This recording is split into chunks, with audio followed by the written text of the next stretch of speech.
Well, I wanted to ask about, Ukraine and Taiwan. And one of the points that you make a very different point about Ukraine than other people who've been on our show. For example, we had former Air Force General Teckert on our show a few weeks ago, and he was arguing that the justification for the U.S. supporting Ukraine is to show on the global stage that the U.S. will defend countries against attacks by a larger country. And it's important with respect to deterring the CCP from invading Taiwan, right? That's his perspective. And I've definitely heard that perspective from many other people in the United States. I understand that you don't think that that's necessary. And perhaps you have another view on the ramifications of that and also how to deter a CCP invasion. Look, Chinese have basically invaded and occupied Taiwanese airspace. They have invaded and occupied Taiwanese cyberspace. They have invaded and occupied in very many ways in a hybrid war. What has the United States done about it? Nothing. What is the kind of equipment you're selling Taiwan? Equipment that is even 20 years ago was not modern. What is the kind of assistance you're providing Taiwan in terms of equipment given virtually free of cost? Nothing. Taiwanese are paying top dollar. We are paying top dollar, by the way. We are a democracy that's confronting nearly 300,000 troops, confronting about 400,000 Chinese troops. What have you given us the way you've given Ukraine? Nothing. Every nut and bolt is paid for. And Donald Trump, in fact, wanted more payment. Frankly, Biden is more reasonable. He asked for the normal payment. But US defense contractors want a lot of money, and they get it from India. Now, what are you doing? Where is this big fight for democracies? And you think Ukraine was a democracy? I mean, frankly, I know Ukraine pretty well. I know Russia very well. They're both very similar in terms of democracy. Let's be honest about it. What percentage democracy is Ukraine? I don't believe that Ukraine is a democracy.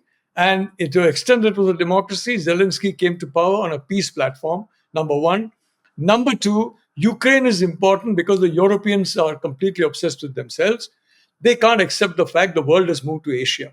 It's no longer Europe. It's no longer the Atlantic. It's the Indo-Pacific. The Chinese hate the term Indo-Pacific. The Russians have now started using it, frankly, by the way, Indo-Pacific. They hate that term because India, what is India?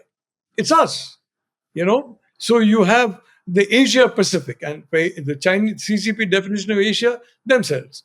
One day they'll be all over Asia, like the British were all over the world. They'll have that red map all over Asia.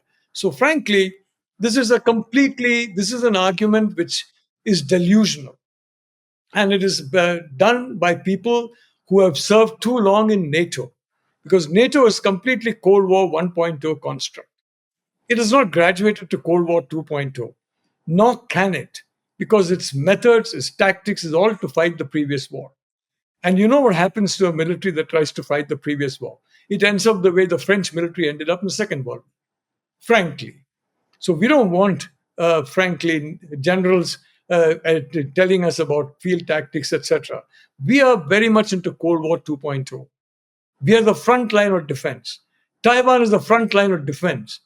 Compared to what the generals have been talking about, Ukraine. Secondly, the Ukraine example. Hands up, everybody who is perfectly okay with New York or Miami or Chicago or Denver ending up the way Ukrainian cities have ended up. Hands up, everybody. I don't see any hand up. My hand is certainly not. I'm in Bangalore today. I don't want Bangalore to be looking like Kiev.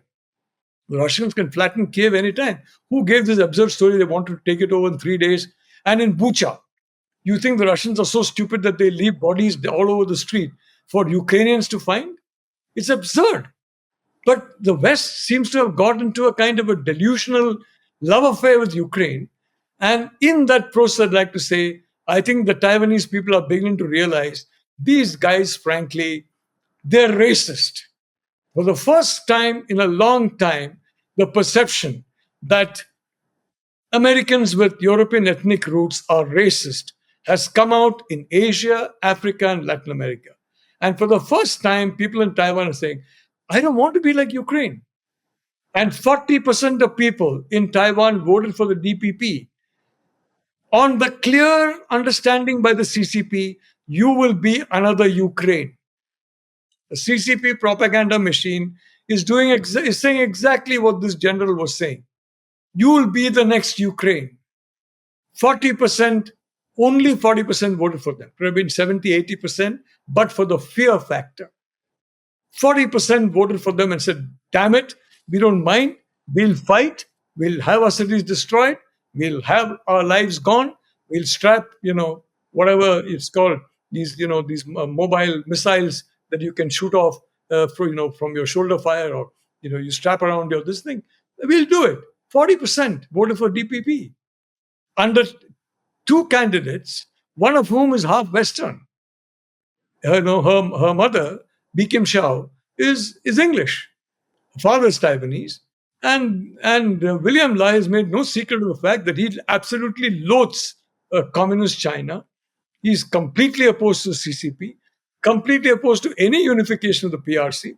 Even if PRC becomes a better democracy than United States, let's say, or India, he says, no, I'm Taiwanese.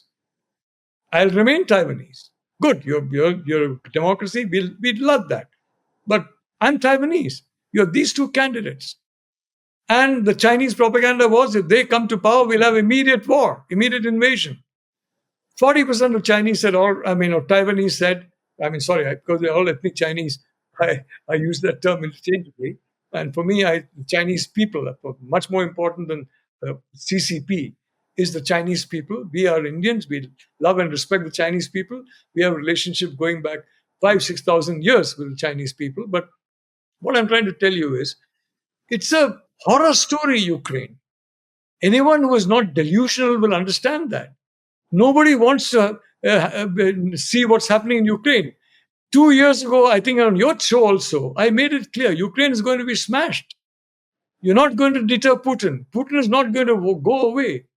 He's not going to suddenly disappear. There's not going to be a revolt against him. Russian economy is not going to suffer. They're going to become much more on defense. Everything has happened. The ruble is stronger today than it was before February 2022. Everything has happened. The dollar has become a very shaky currency because you have gone and weaponized the dollar. So people in Asia, Africa, Latin America, they're beginning to believe tomorrow it may be our country that some stupid politician or general says is an enemy. And, all the money in Western banks take it over. Nobody wants that, frankly. It is killing your currency. And you did it. So you're played into the Chinese game. Ukraine, I can tell you, was tailor-built for China. The Hamas attack was tailor-built for China. And the way the Hamas people had intel on what is happening on the Israeli side, the way social media was used to persuade young Israelis in particular that Israel is perfectly safe now, that Gaza at least will not have a problem. The main problem is the West Bank. This is rubbish, by the way. Absolute rubbish. Anyone who's been to both sides will know. Hamas, from I would say not day one, but let's say day 90 or day 93 or something, they started indoctrinating the young people there. Their textbooks said that the Jewish people are devils, demons. The way Pakistani textbooks say Hindus are devils, demons. The Jewish people are horrible, and we are going to remove them. We are going to exterminate them. You remember somebody in 1920s Germany who said the same thing. That's what Hamas is.